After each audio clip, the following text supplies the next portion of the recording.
भारत में छोटा और मध्यम किसान अकाल, बाढ़, बेमौसम बारिश तथा अन्य प्रकार की प्राकृतिक समस्याओं से घिरा रहता है और इन समस्याओं से कर्ज के दंश में फंसकर आत्महत्या जैसा कदम उठा लेता है।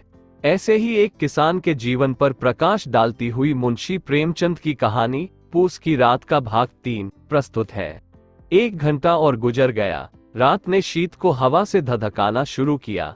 हल्कू उठ बैठा और दोनों घुटनों को छाती से मिलाकर सिर को उसमें छिपा लिया। फिर भी ठंड कम न हुई। ऐसा जान पड़ता था सारा रक्त जम गया है, धमनियों में रक्त की जगह हिम बह रहा है। उसने झुककर आकाश की ओर देखा।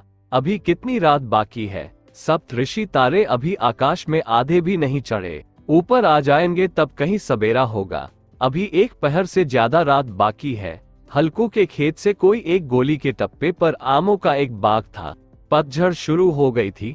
बाग में पत्तियों का ढेर लगा हुआ था। हल्कू ने सोचा चलकर पत्तियां बटोरूं और उन्हें जलाकर खूब तापूं। रात को कोई मुझे पत्तियां बटोरते देखे तो समझे कोई भूत है, कौन जाने कोई जानवर ही छिपा बैठा हो। मगर अब तो बैठे नहीं रहा जाता।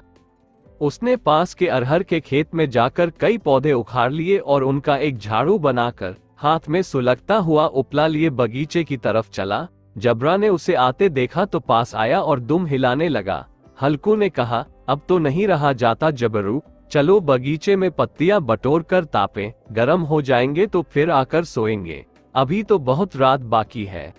जबरू ने कूं कूं करके सहमति प्रकट की और आगे आगे बगीचे की ओर चला। बगीचे में खूब अंधेरा छाया हुआ था और अंधकार में निर्दयी पवन पत्तियों को कुचलती हुई चली जा रही थी। वृक्षों से ओस की बूंदें टप टप नीचे टपक रही थी। एकाएक एक झोंका मेहंदी के फूलों की खुशबू लिए हुए आया। हल्कू ने कहा, कैसी अच्छी महक आई जबरू, तुम्हारी नाक में भी तो सुगंध आ रही है। जबरू को कहीं जमीन पर एक हड्डी पड़ी मिल गई थी, उसे चिंचोड़ रहा था। हल्कू ने आग जमीन पर रख दी और पत्तियां बटोरने लगा। जरा देर में पत्तियों का ढेर लग गया। हाथ ठिठुरे जाते थे, नंगे पांव गले जाते थे और वह पत्तियों का पहाड़ खड़ा कर रहा था। इसी अलाव में वह ठंड को जलाकर भस्म कर देगा।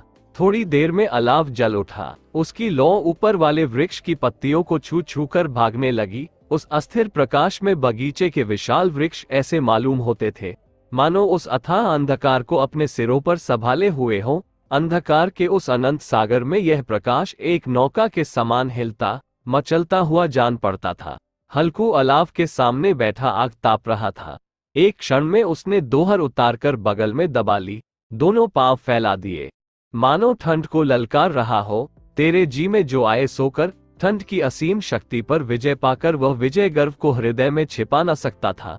उसने जबरू से कहा, क्यों जबरू, अब ठंड नहीं लग रही है? जबरू ने कूं कूं करके मानो कहा, अब क्या ठंड लगती ही रहेगी, पहले से यह उपाय न सूझा, नहीं तो इतनी ठंड क्यों खाते? जबरू ने पूंछ हिलाई। अच्छा आओ, इस अलाव को कूदकर पार करें, देखें कौन निकल जाता है।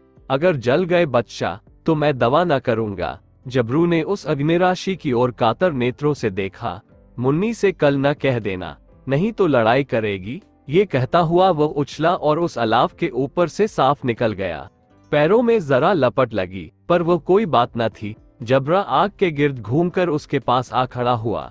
हल्कू ने कहा, चलो चलो, ये सही नहीं है, ऊपर से कूद कर आओ। वो फिर कूदा और अलाव के इस पार आ गया।